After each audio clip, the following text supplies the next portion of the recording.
오늘 주신 하나님 말씀은 창세기 22장 1절에서 24절까지 말씀입니다. 한 절씩 교독하시겠습니다. 그 일 후에 하나님이 아브라함을 시험하시려고 그를 부르시되 아브라함 하시니 그가 가로되 내가 여기 있나이다. 여호와께서 가라사대 내 아들 내 사랑하는 독자 이삭을 데리고 모리아 땅으로 가서 내가 내게 지시하는 한 산 거기서 그를 번제로 드리어라.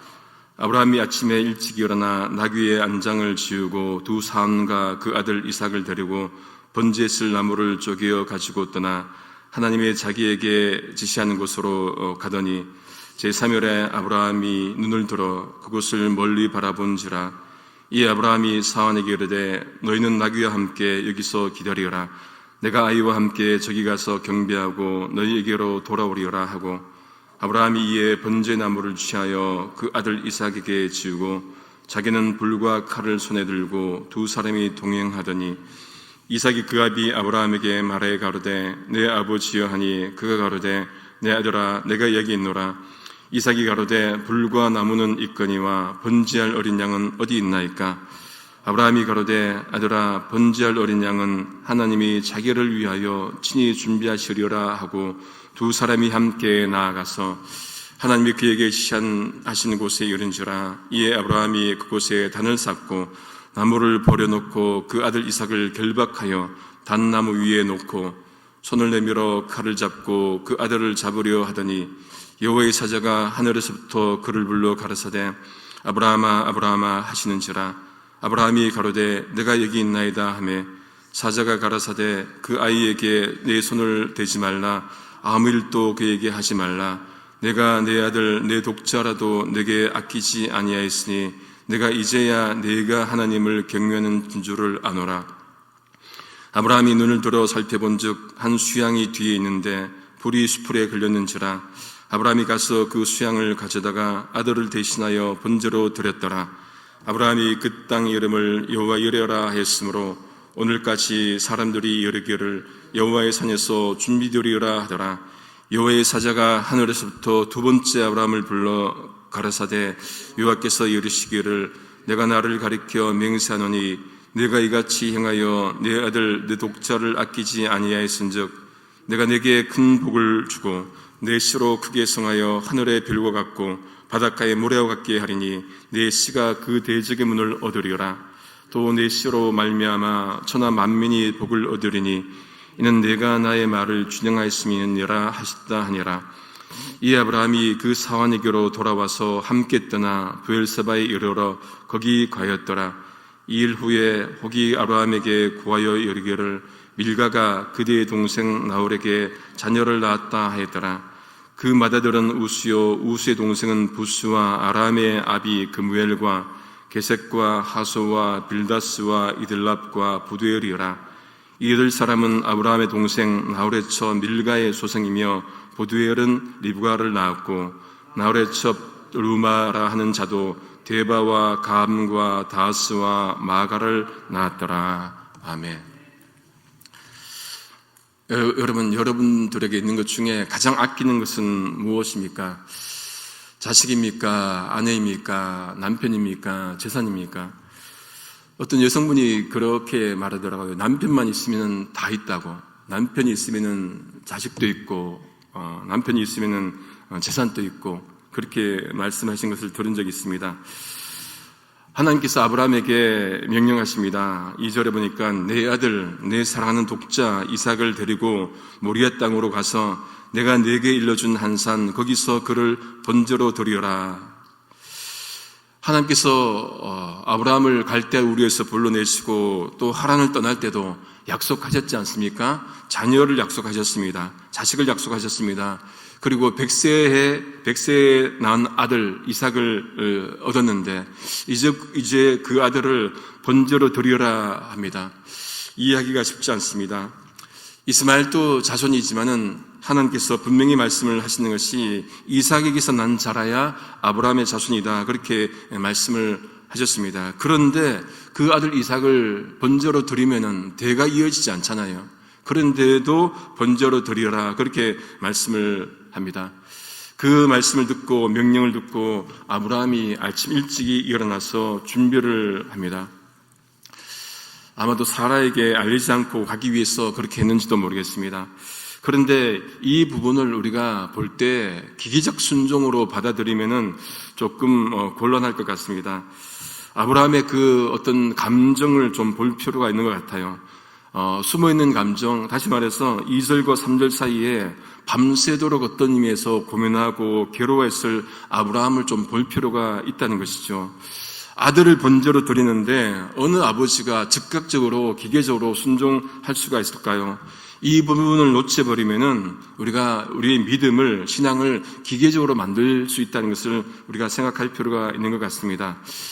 유학 가서 공부하면서 이 부분을 묵상하다가 레포트로 시편 151편을 써서 낸 적이 있습니다. 시편은 150편밖에 없으니까 그렇게 이제 적었는데 밤새 괴로워했을 아브라함의 그 마음을 보는 것도 우리 후손들의 과제이겠지요.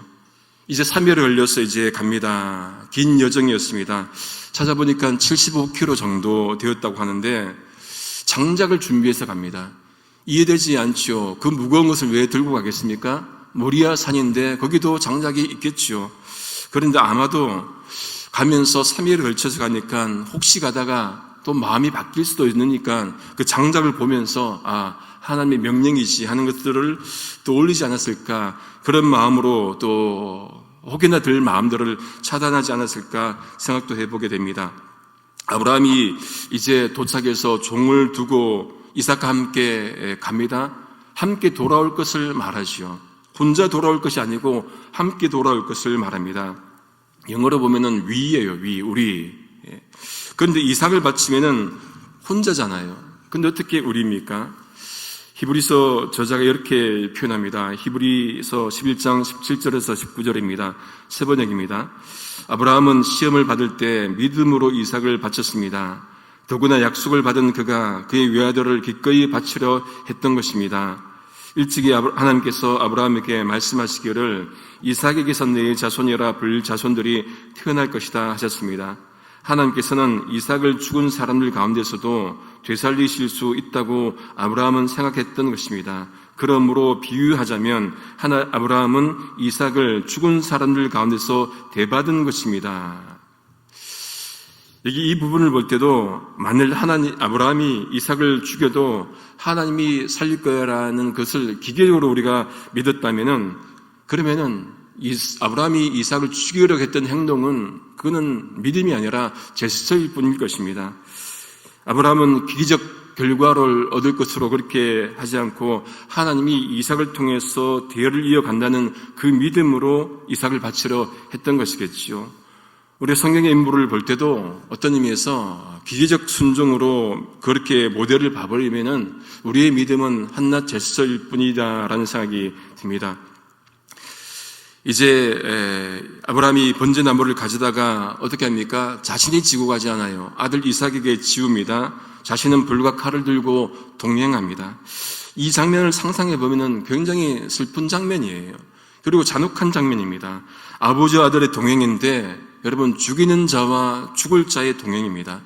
그것도 죽이는 자 아버지와 죽을 자 아들의 동행입니다. 어떤 동행입니까? 죽음의 동행입니다. 우리 교회에 동행 프로그램이 있는데 새로운 신자가 올 때 함께 동행하는 동행인데 이 모습은 죽음의 동행이에요. 죽이는 자는 내막을 알지만 죽을 자는 모릅니다. 자신을 태울 나무를 치고 가는 이삭 상상해 보십시오. 정말로 역설적이지 않습니까? 나중에 자기가 태울 나무인데 자기가 치고 갑니다.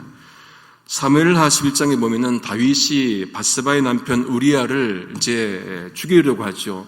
편지를 이제 보냈는데 누구의 손에 보냅니까? 우리아의 손에 편지를 보내요. 그러면서 그 편지 내용이 이렇습니다.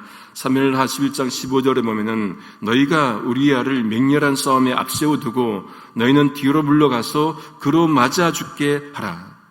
자기를 죽일 그 내용을 담은 편지를 우리아가 들고 가요. 얼마나 역설적입니까? 예수님은 십자가를 지고 가셨습니다. 거기에 달려 죽을 것을 예수님은 아셨지요. 어떤 의미에서 그 십자가를 지고 가는 동행도 죽음의 동행이에요. 성부 하나님과 성자 예수 그리스도의 동행입니다. 그런데 그 동행은 죽이는 동맹으로 끝나는 것이 아니라 어떤 동행입니까? 살리는 동행이에요. 십자가에 죽고 난 다음에 예수 그리스도께서 부활하시고 나니까 그 길은 살리는 동행길이었습니다. 이삭이 이제 번제나무를 이제 지고 가는데 질문을 합니다. 불과 나무는 있지만은 어린 양, 그렇게 번제할 어린 양은 어디 있습니까? 당연한 질문이죠.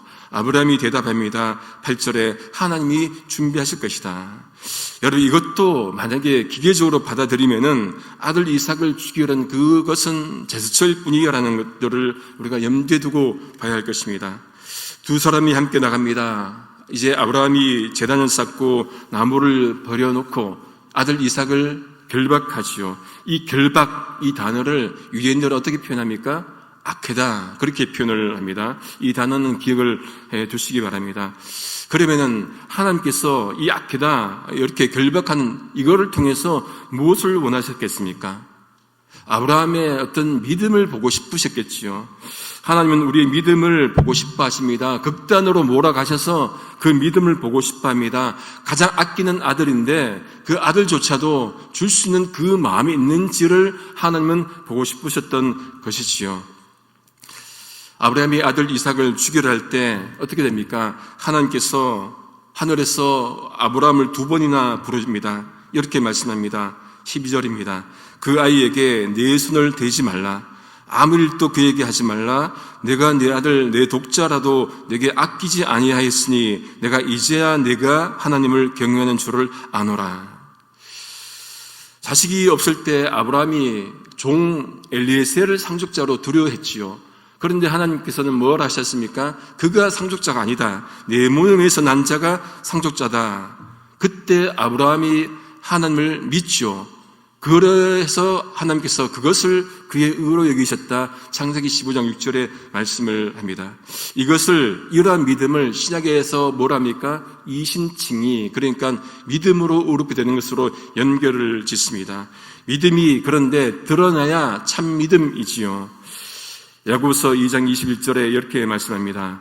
우리 조상 아브라함이 그 아들 이삭을 제단에 드릴 때에 행함으로 의롭다 하심을 받은 것이 아니냐. 이 말씀을 여러분 기억하시고 앞에 읽었던 12절을 제가 다시 한번 읽어보겠습니다. 강조 부분을 한번 보십시오. 그 아이에게 내 손을 대지 말라. 아무 일도 그에게 하지 말라. 내가 내 아들 내 독자라도 내게 아끼지 아니하였으니 내가 이제야 내가 하나님을 경외한 줄을 아노라. 이제야, 이게 중요합니다. 아브라함이 하나님께 믿음을 행함으로 보여드렸기에 야고보가 어떻게 표현합니까? 이것을 가지고 행함 있는 믿음으로 소개한 것 아니겠습니까? 야고보 2장 22절에서 24절 기억해정입니다.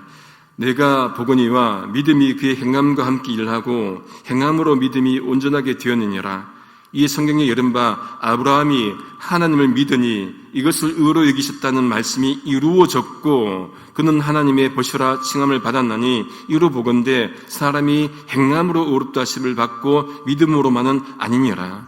그러니까 창세기 15장 6절에 아브라함이 믿고 하나님께서 그것을 의로 여기셨다는 것이 어디서 이루어졌습니까? 뒤에 아브라함이 아들 이삭을 바칠 때에 이루어진 거예요. 그렇다면 믿음은 삶으로 나타나야 되는 것을 우리가 알 수가 있습니다. 이것은 뭡니까? 행위 구원이 아니에요.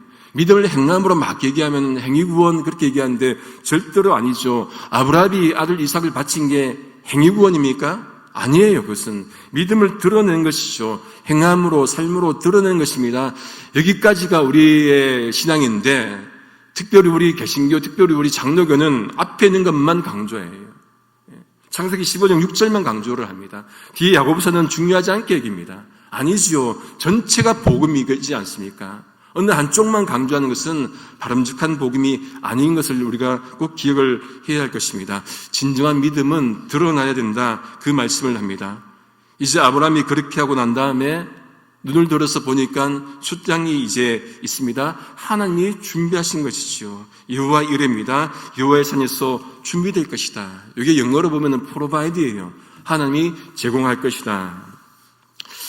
여러분, 여호와 이레는 무슨 의미겠습니까? 우리가 삶의 주인이 아니고 하나님이 전적인 주인입니다. 그것을 고백하는 게 여호와 이레입니다. 이제 하나님이 사자가 아브라함을 부릅니다. 그리고는 약속하셨던 복을 주신다. 아들 이삭을 아끼지 않았으니까 복을 주신다. 자손을 번성하게 하겠다. 그렇게 말씀을 하십니다. 천하 만민 또한 아브라함을 통해서 복을 받을 것이다. 언약의 복을 다시금 재확인시켜 주십니다. 이것이 이제 아브라함을 통해서 나온 복이에요. 그래서 바울이 로마서 4장 16절에서 아브라함은 뭐라고 합니까? 우리 모든 사람의 조상이다. 우리도 혈통으로는 아니지만은 우리도 아브라함을 조상으로 여기지 않습니까? 믿음의 조상. 그렇게 해서 아브라함은 모든 자손의 조상입니다. 이 사건이 이렇게 정리되고 난 다음에 저 여자는 뜬금없이 나홀의 족보를 언급을 하죠. 이제 나홀이 이제 12자녀를 얻는데 나홀이 밀가와 자녀를 낳았고 그 자녀 중에 8아들을 낳죠. 마지막에 누가 등장합니까? 부두엘이 등장하는데 부두엘을 통해서 누가 나옵니까? 리브가가 나오죠. 그리고 첫 르우마를 통해서 4아들이 나옵니다. 이 12아들을 소개하는 것은 누구를 얘기하기 위해서 합니까? 리브가를 통해, 그렇죠? 리브가, 이삭의 아내 리브가를 얘기하기 위해서 언급하는 것이죠. 하나님은 역사를 통해서 섭리하십니다. 하나님은 이삭을 위해서 양을 준비하셨고 이삭을 위해서 아내 리브가를 예비하신 것을 보게 되는 것이죠. 말씀을 정리합니다. 소설 불편한 편의점 최근에 읽었습니다. 이게 팬데믹 때 한참 인기가 있었는데 거기 보면은 의사였던 주인공이 여차여차해서 노숙자가 돼요. 그리고 나중에 이제 갱생해갖고 이제 거기에 편의점에 이제 생활을 하는데 편의점에서 이제 일을 하는데 그가 이제 한강 다리를 갱생하고 난 다음에 기차를 타고 이제 갑니다. 그때 한 장면이 떠올라요. 예전 자기가 이제 노숙자로 있다가 죽으려고 했던 그 장면을 떠올립니다. 그리고는 이렇게 표현합니다. 강은 빠지는 곳이 아니라 건너가는 곳임을, 다리는 건너는 곳이지 뛰어내리는 곳이 아님을. 인생길 어렵고 힘들어도 건너가야 합니다. 아브라함이 가장 원했던 아들을 주신 하나님께서 되레 아브라함에게 아들을 바쳐라 그렇게 명령합니다. 이해가 되겠습니까? 하나님은 우리의 믿음을 보고 싶어 합니다. 그 믿음을 어떻게 해요? 극단으로 끌고 가십니다. 극단으로 몰고 가십니다. 거기서도 그 믿음을 지키는지 보기를 원하십니다. 우리 정말로 예수 그리스도를 구주로 고백하고 살아간다면은 어떤 상황에서도 우리 앞에 어떤 강이 흐른다 하더라도 죽음의 강이 흐른다 하더라도 우리는 여호와 일의 하나님만을 믿고 전적으로 신뢰하며 그 믿음 지키며 살 수 있기를 성부 성자 성령이신 삼일체 하나님의 이름으로 소망합니다. 기도하시겠습니다. 하나님, 아브라함에게 모든 것을 주셨지만 모든 것을 가져가고자 했을 때 아브라함의 믿음을 보게 하시니 감사합니다. 우리도 때론 인생길 힘들고 어려워도 우리와 함께 하시기는 여호와 이레의 하나님을 믿고 살아가는 제가 되도록 인도해 주옵소서. 예수님의 이름으로 기도드립니다. 아멘.